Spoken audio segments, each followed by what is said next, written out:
Първи снежни пориви. От Торонто, като идваме насам, влизаме в Отава, ако да видим сняг.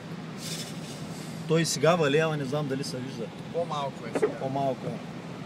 Но наоколо всичко е снежно. Тъй, че на коя дата сме днеска? 30 октомври ли стана? Да. 30 октомври първия сняг заваля в Канада. Всъщност то нагоре, по-на север е валяло предните дни, ама тук щом вече снегорините хвърлят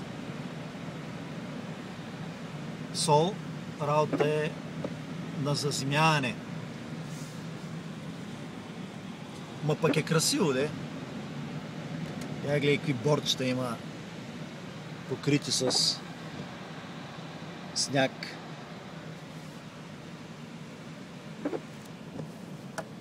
Идилия, идилия.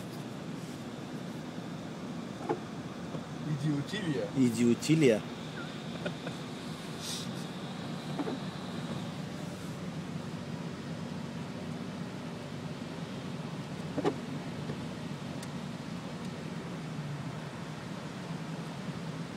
Както казва Тодор Колев, Welcome to Canada. Вече той